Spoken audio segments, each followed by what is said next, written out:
Boa noite, pessoal. Tudo bom? Aqui é o Eduardo Neves, da Cervejaria Emboarama. Vamos fazer um bate-papo hoje bem bacana com o pessoal da Pilotis, tá? A gente agora criou alguns kits, né? Uns kits pro Dia dos Pais. E no kit dos Dias dos Pais a gente convidou alguns parceiros para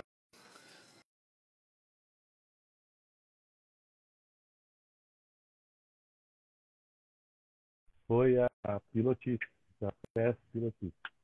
E hoje eles vão estar aqui explicando um pouquinho para a gente do trabalho deles. A ideia é essa, é trazer sempre algum parceiro que está comercializando ou fazendo algum tipo de negócio com a gente, tá? E explicar um pouquinho o processo de produção, o processo de produção realmente artesanal que o pessoal faz para produzir os seus produtos, né? O pessoal dá mais um minutinho.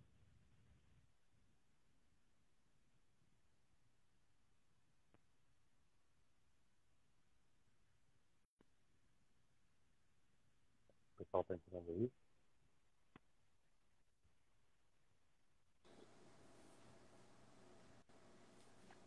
Opa, boa noite. Tudo bom? Boa noite. Tá me ouvindo bem? Perfeitamente. Tudo bom, Eduardo? Tudo bem. Queria que você se apresentasse. Eu me apresentei aqui rapidinho no começo, explicando o que a gente ia fazer. Tá? A ideia é conhecer o seu trabalho e o pessoal que está aqui provavelmente é um público conhecido da cervejaria, mas muita gente não entende nada do café. E eu sei que você não mexe só com café. Eu dei uma estudada no seu perfil por aí à tarde. E eu queria saber um pouco mais dessa sua paixão e do que você anda fazendo com a Pilotis aqui em Brasília. Perfeito.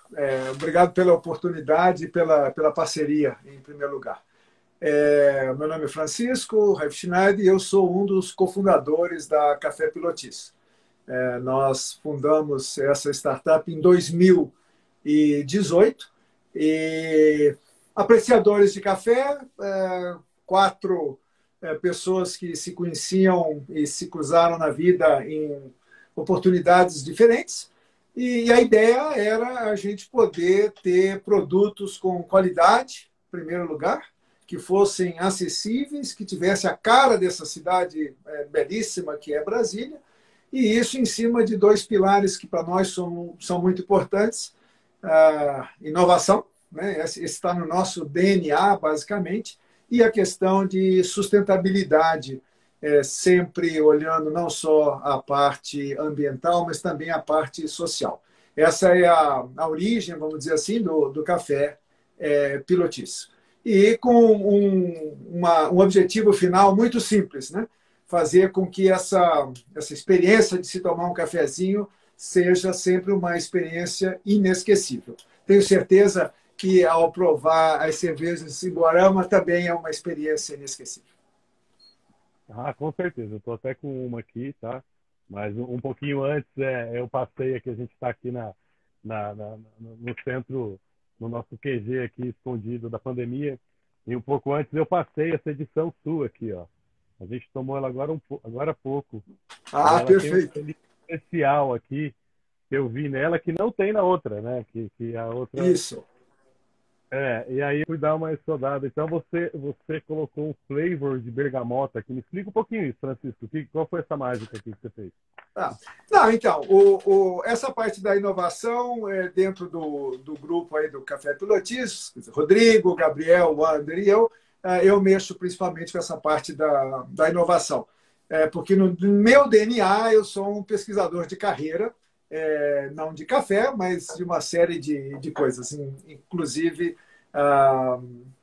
muitas das hortaliças que todos nós comemos aqui no dia a dia no Brasil, né? Mas a ideia foi inovar, quer dizer, você deu um exemplo, né, um exemplo dos mais recentes, né, que é a utilização de sabores naturais, orgânicos, inclusive, para flavorizar o café, que é algo que no Brasil ainda é incomum, né? E que em alguns lugares isso Estados Unidos, acho que é um bom exemplo, você tem uma gama de cafés flavorizados, né? Para que as pessoas possam ter, de novo, essas experiências diferentes. Eu acho que é o mesmo, em princípio, né? É a mesma ideia de você inovar utilizando, por exemplo, blends, né? Misturas diferentes de café, um com, por exemplo, mais cafeína, produzido numa região, outro com menos cafeína, mas com um perfil aromático e assim por diante. Então, o nosso interesse nessa inovação, nessa possibilidade de ofertar produtos diferentes, porque, obviamente, Legal. todos nós, como clientes, somos diferentes. Legal, Francisco, porque a gente, em projeto, a gente tem muita similaridade, né? Agora que a gente acabou de se conhecer, e você lendo o seu projeto e lendo o meu projeto, a gente trabalha com coisas, com ideias bem semelhantes, né? Então, a Emboarama hoje tem um projeto chamado Tanoa, né? Que a gente está fazendo a mesma coisa que você fez com o café. A gente está saborizando a cerveja com madeiras brasileiras, né? Nós estamos aí a linha Wood, né? São essas aqui que estão atrás de mim. Então, são pilsens com madeiras brasileiras. E a gente já tinha outras versões dessas aqui, que são as madeiras misturas com várias madeiras brasileiras, mas também todas saborizadas. E aí eu estava olhando uma coisa interessante que vocês me mandaram, mas você trabalha com duas linhas, que é muito próximo com do que o trabalho que eu faço. Porque eu fiz uma linha simples, né? Isso. Que é single wood, é só uma madeira. Você tem uma linha de café, que é uma linha single origem. Então, a gente vai pegar a origem do produtor. E aí eu queria que você me contasse um pouquinho do especial de uma, que é a que a gente está usando no nosso kit dos Dias dos Pais, tá? Que é o lote 4. E aí você faz também uma coisa bem interessante que a gente fez com a cerveja, né? Que eu fiz aqui a cerveja e eu fiz um blend, mas eu fiz um blend de madeiras. Perfeito. E aí eu estava vendo a sua linha, quadras, né? Isso. E é mais ou menos a mesma ideia que você teve ali. E achei muito interessante, achei muito combinando demais com a proposta nossa que a gente fez também. E queria saber um pouquinho mais, se podia explicar essa linha que vocês criaram. Com certeza. Não, existem mais semelhanças do que a gente imagina. Quer dizer, eu acho que até a ideia da escolha do nome Pilotis, né, porque essa característica, esse elemento arquitetônico tão importante aqui em Brasília, nas quadras, né, nas superquadras, criando esses espaços onde os amigos se encontram, né? Que é exatamente a origem do Emboarama. Então, eu acho que realmente nós temos uma série de similaridades. Nessa questão dos lotes, Eduardo, o que nós fizemos foi realmente ter os single origins, onde a gente trabalha com lotes de diferentes regiões do Brasil. Nós selecionamos o café baseado numa série de fatores, quer dizer, em primeiro lugar, obviamente, interagindo nessas feiras de café, na Semana Internacional de Café e assim por diante, né? Além disso, sempre buscando, em muitos casos, diretamente com os produtores, lotes. O lote 4 é um ótimo exemplo que praticamente ele é só exportado. Ele vai para a Alemanha, Japão e Hungria. E nós fomos diretamente na fazenda, conversamos com eles e conseguimos, então, ter acesso a esse lote 4, que é do estado de São Paulo, uma região característica logiana, tradicional, uma fazenda belíssima, por sinal, absolutamente maravilhosa, e é um produto, enfim, muito, muito interessante. Essa fazenda é desde 1982, né? 1882. Desde o final de 1800. 1882. 800. Desde os 1800. Então, é lindíssimo. Acho que representa bem. Numa região, por exemplo, Pinhal, que é a cidade mais próxima, tem um museu de café belíssimo também. Então, você respira.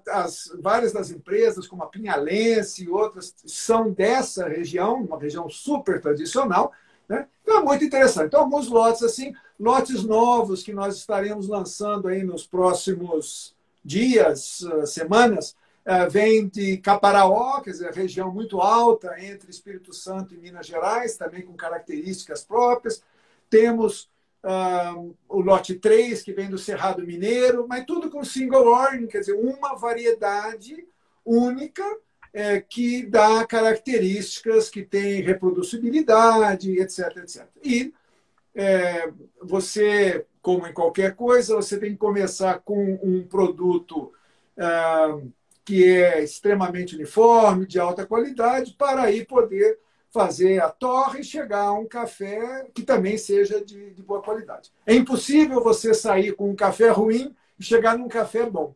Mas você pode sair de um café muito bom, de grão, e chegar num café ruim se você não souber torrar, né? Então, essa preocupação é grande. A gente fala mais ou menos a mesma coisa quando a gente vai fazer cerveja, viu, Francisco? E não adianta você ter um mosto bom que não é certeza que você vai ter uma cerveja boa, né? Então, tem essas coisas, tem os processos, né? Então, exatamente. E Francisco, eu vi aqui também que vocês têm uma preocupação muito bacana em relação aos parceiros de vocês, né? Então, você falou agora que o pessoal importa, vocês foram atrás. Eu vi que quase todo mundo ali que vocês trabalham tem um selo de sustentabilidade. Vocês mesmos têm um selo também. Eu queria que você até falasse um pouquinho disso depois, para o pessoal entender. E uma coisa que eu fiquei muito curioso, Francisco, é que o processo de vocês é muito minucioso, né? Então, pelo que eu entendi, vocês fazem, o negócio é bem por encomenda, ou lotes bem pequenos, para manter o aroma, o sabor, a refrescância do produto. E pode falar um pouquinho para a gente desse processo? Não, com certeza. Quer dizer, primeiro, para você poder controlar, vamos dizer, essa qualidade, realmente você precisa fazer lotes pequenos, né? Então, em geral, a torra que nós fazemos não é de mais de 10, 12 quilos, né? E, com isso, a frequência de torras tem que ser muito grande. Originalmente, nós queríamos trabalhar só com o café em grão, porque o café em grão torrado é o que mantém as melhores qualidades sensoriais aí para o consumidor final. Mas houve uma demanda muito grande do café em pó. Então, com isso, nós oferecemos também o café moído, né? Na esperança de que todo mundo que tome um excelente café moído um dia vai chegar à conclusão que vale a pena ter um moedorzinho pequeno e comprar o grão, né? E vocês disponibilizam, né? Vão vender o jabá e vocês disponibilizam o kit com o moedorzinho. Quem quiser. É fantástico. O moço aqui em casa é outra coisa. Nós temos uma série, você mencionou a questão de sustentabilidade, Eduardo. Nós temos uma preocupação nessa parte social, fizemos uma série de atividades com um instituto maravilhoso que trabalha com crianças, o Instituto Nair Valadares, lá de Riacho Fundo 2, onde nós fizemos horta com as crianças pequenininhas, 3, 4 anos, são 190 crianças. E montamos também cursos para adolescentes que tinham interesse, obviamente, em ver oportunidades de trabalho. E aí nós entramos em parceria também com outro pessoal e oferecemos cursos de drones, né? Para poder fazer filmagens e vídeos e assim por diante. Então, no nosso site tem os diversos vídeos que os meninos e as meninas produziram e tentando, de novo, abrir o leque de oportunidades para trabalho, né?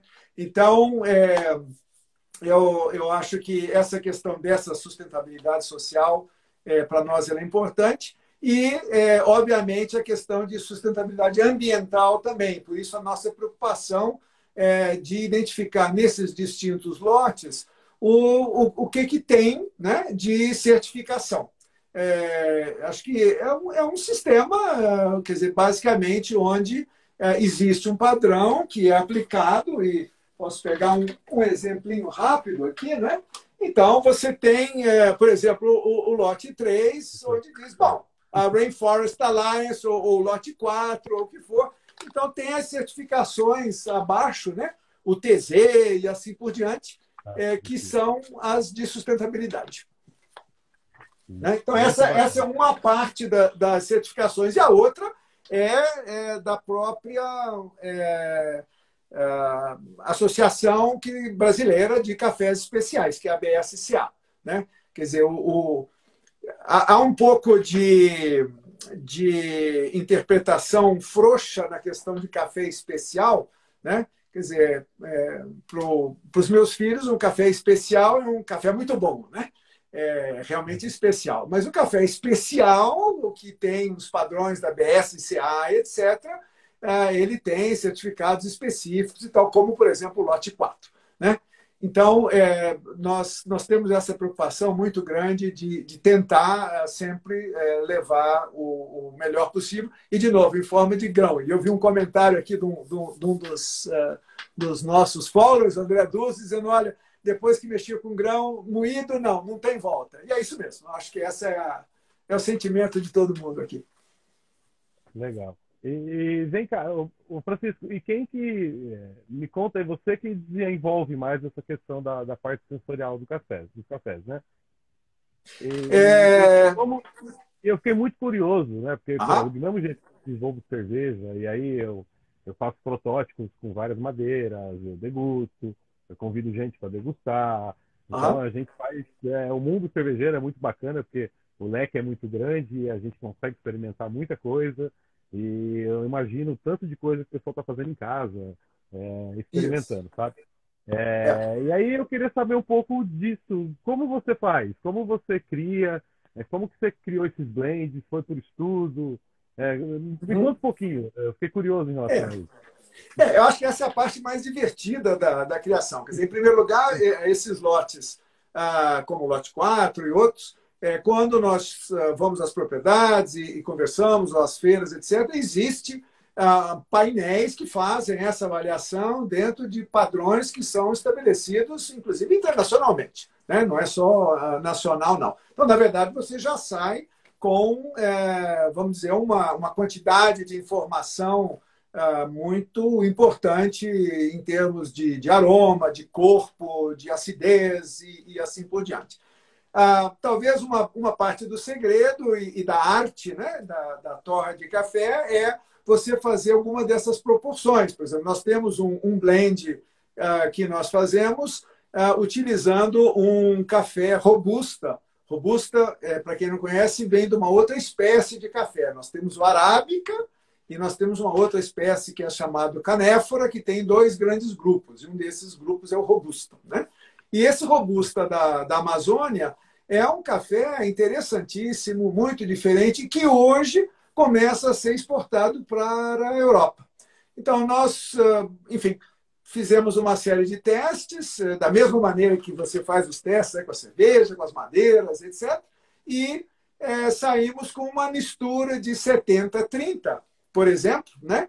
Que é um dos nossos blends de maior saída, onde você tem 30% do robusta, que tem um teor de cafeína mais forte, e ele é um café mais duro, digamos assim, e 70%. 14%, né, de cafeína. 1,4%. 1,4%. Ele 14 vai morrer. 14, nem Red Bull, viu? Não. Nem Red Bull. Então, assim, esse tipo de coisa. E junto com isso, existem também, Eduardo, uma série de outros fatores que são muito importantes. Eu vou dar um exemplo. Todo mundo fala a questão de moer café, né? Quer dizer, você compra o seu moedor, diz, não, eu vou moer, eu vou colocar no número 2, no número 1, ou seja lá o que for. Bom, mas o que é isso, na verdade? Né? E muito pouca gente vê o que tem por trás disso. E eu vou aproveitar então mostrar o que tem por trás disso. Quer dizer, quando você usa um moedorzinho, por exemplo, de faca, né? O moedor mais comum que tem, que é esse moedor de faca, o grão de café ele é moído e ele produz, na verdade, uma dispersão em termos de tamanho de partícula. E se você moe muito, você usa para um método, se você moe pouco, você usa para outro. Mas como é que você calibra isso? É muito interessante e eu vou mostrar como é que a gente calibra, porque não há outro jeito. Né? Não adianta você comprar e dizer, bom, mas nesse aqui você põe no número 2. O que é o número 2? Na verdade, existem peneiras, que são os padrões internacionais. Eu vou te dar um exemplo. Está aqui uma peneira. Legal. Está aqui a outra peneira. Legal. Então, é esse Quantas tipo, peneiras são? são 13 peneiras que são Legal. Ó, utilizadas. eu vou te falar. Tá vendo que é tudo muito parecido? No malte, quando a gente moe para fazer cerveja, Aham, a gente tem um classificador de grãos também, e tem 4 peneiras e um fundo. E a gente. São poucas fábricas que usam, mas as que usam conseguem uma qualidade melhor no que? Na etapa de filtração da cerveja, que é o que a gente perfeito. está conversando, né? Se você tiver com a granulometria errada, como você vai moer seu café e ter um café padrão, né? Acho que é Aham. mais ou menos isso. Na verdade, são dois elementos. Um de peneira mesmo, é exatamente o que você descreveu para o malte. Então, quando você compra o café verde, você tem qual é a peneira, quer dizer, qual é o tamanho desse grão, né, que ele passou na máquina. A segunda parte é esse grão, depois de torrado, ele é moído, seja em casa ou se você já comprou ele moído. E a dispersão do tamanho dessa moagem é que é muito importante, que é avaliada com esse tipo de micropeneiras, que é para você poder saber, por exemplo, se você usa uma prensa francesa, que muita gente gosta, eu particularmente gosto de tomar café de manhã com a prensa francesa, você vai usar uma granulometria maior, uma coisinha maior, né?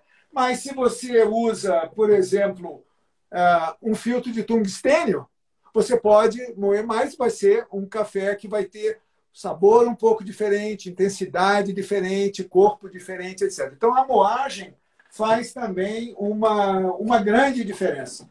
E essa moagem, botando aqui uma curiosidade, né?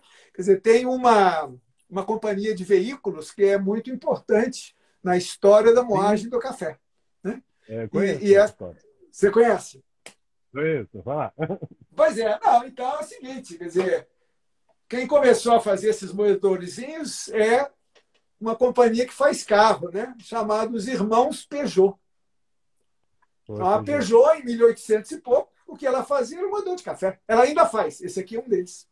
Né? Legal. Então, existe uma história assim, bem interessante, e os tipos de moedor também, porque eles produzem grãos diferentes, igual, certamente, ao que você encontra na parte dos grãos utilizados na cerveja. E o café, pô, o café faz parte da nossa história e de uma forma que a gente nem, às vezes nem percebe, né? Por exemplo, eu nasci numa cidade no interior do Paraná chamada Umuarama. E por Uhum. que que existe essa cidade? Porque o pessoal ia plantando café, né? Foi expandindo, expandindo, expandindo, descendo para o litoral, para a área do lado oeste do Uhum. Paraná. Né? Atualmente minha família mora, minha mãe mora em Santos. Em Santos. E ano passado eu fui com minhas filhas, né? 6, 7 anos, a gente foi conhecer o Museu do Café. Né? Aqueles dias de Santos que faz muito sol, né? Que chove o dia inteiro. A gente, não, vamos para o museu, vamos passear nos museus. Aí fomos no Museu do Café, conhecer toda a história do café, a estrada de ferro que foi construída por Mauá, por causa do Perfeito. café. É Perfeitamente. fantástico. E Eu quem tiver a gosto. oportunidade de visitar esse museu que você menciona, ele é realmente belíssimo, né? E existem Inclusive eu alguns ganhei outros. presente. Eu ganhei meu primeiro moedor de café, eu ganhei de lá. Ah, é? Ah, que legal. Foi É. manualzinho. Aham. Eu desisti na terceira moagem, né? Mas depois eu arrumei outro. Não, mas é isso mesmo. E é É, interessante que esse cultivo do café ele vai expandindo. Quer dizer, hoje em dia, por exemplo, você tem esse café do grupo Arábica, que é o café, vamos dizer, mais fino, né? Mais suave também. Mas você tem, quer dizer, o Brasil é um grande produtor do café do grupo Conilon, que é usado principalmente para fazer café solúvel, né? Mas também apareceu esse grupo robusta fino. E hoje em dia, quer dizer, você tem pequenos produtores, inclusive, e nós, dentro do Café Polotis, trabalhamos com um desses produtores, que é a fazenda da família Lima, lá de Rondônia, em Alto Parecis, que produz um café que ficamos muito felizes, porque foi o terceiro colocado aí na Semana Internacional é. do Café. Então, esse é o Parabéns. robusta fino que se usa em blend com os outros lotes de café single origin que nós trabalhamos. Muito legal, Francisco. E eu acho que é bacana também, porque vocês estão ajudando a difundir uma cultura que já é tão enraizada na gente, né? Mas está ajudando a difundir, a um pouco gourmetizar, um pouco deixar o negócio mais especial ainda. Quem nunca tomou café? A gente toma café e sente cheiro de café desde de criança. Eu tinha uma vizinha na casa da minha mãe atrás, que ela perdia aquela bola de Aham, ferro. Manhã eu senti o cheiro, porque ela estava moendo, ela estava torrando o café na hora para moer e para passar lá para gente. certo. É fantástico a história do café. E Francisco, você. é, Não, então você mencionou a questão de, bom, como é que a gente testa e tal, e esse moedor chamado moedor bola, né? O torrador bola, que é o famoso bola. torrador que você põe em cima do fogo e tal. Na verdade, houve uma evolução muito grande, a maior parte dos torradores hoje é um tambor grande, onde você coloca, enfim, o grão de café e regula a temperatura, fluxo de ar, etc. Mas existem outros torradores, e nós mesmos aqui na Pilotis, utilizamos para fazer esses mini lotes experimentais um torrador, que eu vou dar um exemplo. Ele usa um fluxo de ar. Então, na verdade, acho que dá para ver aqui, é como se fosse uma caneca de vidro, né? Mas o café fica boiando no ar. Então, ele não tem contato com uma superfície mais quente e a uniformidade é muito maior. Então, esse é o tipo de ferramental que a gente utiliza aqui na Café Pilotis para poder fazer a avaliação dos lotes, dos blends, das melanges, que são, enfim, grupos de torres distintos, misturados e assim por diante.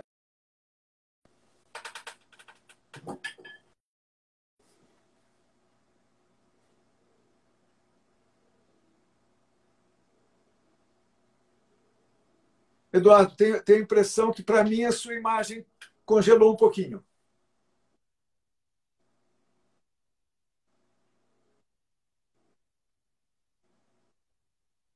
A sua imagem está congelada para mim. Eu lhe escutei, sim.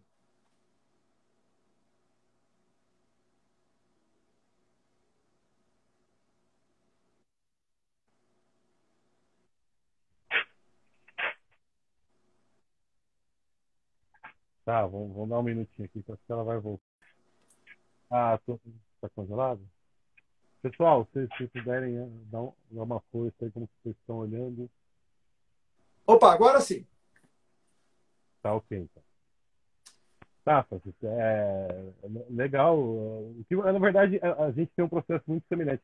Depois, em particular, eu te conto como que a gente faz para colocar a cerveja com a madeira no processo.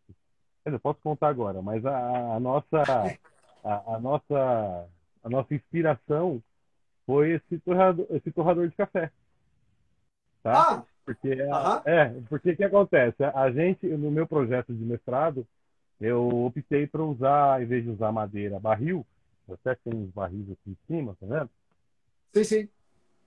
Em vez de usar madeira e barril, a gente optou para usar uns dadinhos de uma inteira. E esses dadinhos também passavam por um processo de tosta, tá? Para a gente poder saborizar a Uhum. cerveja. Então, todas as madeiras que a gente usa tem o processo de tosta, as reações de Maillard, deve ter muita coisa parecida que acontece Com no certeza. café com os gostos de tostado, de amêndoa, vem tudo Uhum. dali, da tosta ali que começa a surgir, tudo isso aí. E para a gente fazer isso, para a gente desenvolver o dadinho tostado, adivinha qual foi a nossa inspiração?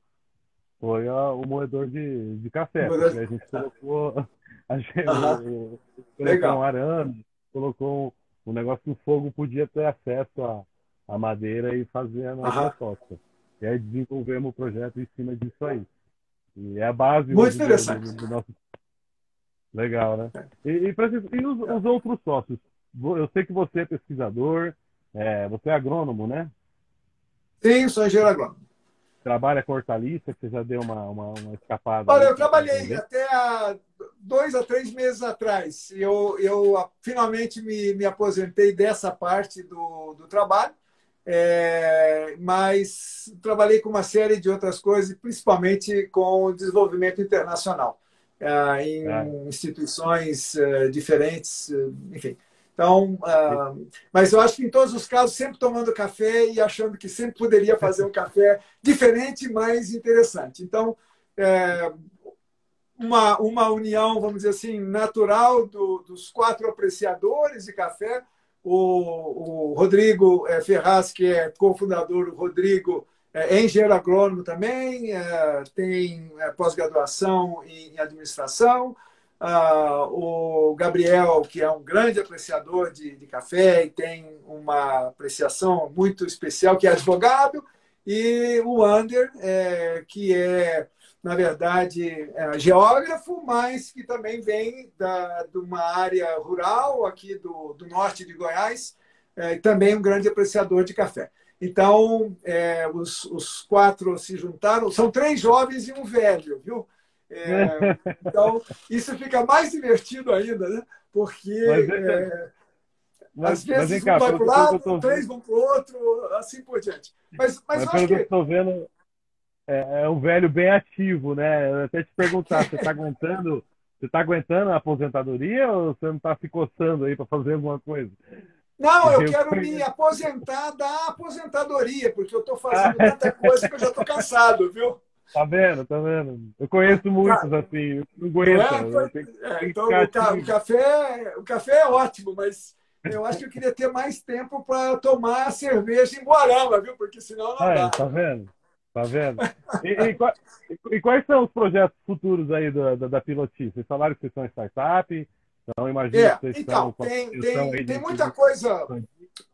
Tem muita coisa aí acontecendo. Eu acho que um dos últimos produtos nossos interessantes é um livro sobre café. Ele já está disponível em forma eletrônica aí no Kindle, também está disponível em outras plataformas. E nesse momento, literalmente nesse momento, nós estamos imprimindo esse livro que vai estar também disponível em forma impressa. E a preocupação era muito mais no sentido de... Eu brinco muito com os colegas e sócios, dizendo, olha, fake news é o que não falta em qualquer lugar e em todo lugar, inclusive em café.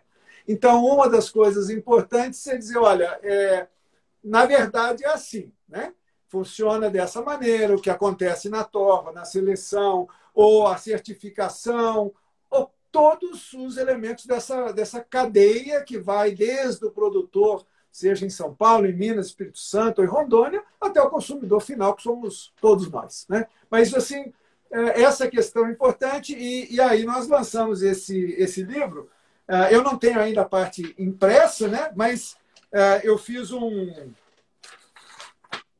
Por Trás da Juta, o Café Desvendado. É esse o título do livro, né? Por trás da juta, porque as sacas tradicionalmente são de jutas, ou eram de jutas, para o transporte do café. E a nossa ideia, nessa novidade, é trazer enfim, informação precisa para o apreciador de café. E, como eu mencionei antes, Eduardo, também uma série de novos lotes e de novas coisas. Nós fazemos um processo de benchmarking interno, tenho certeza que o mesmo que vocês fazem com relação a esses novos produtos e novas experiências. E, por exemplo, nós estamos com um lote novo que deve ser o lote 6, talvez saindo daqui a alguns poucos meses, estamos ajustando os processos, mas é interessante porque existe um café etíope muito famoso, extremamente saboroso, chamado Yirgacheffe, que é esse aqui, né?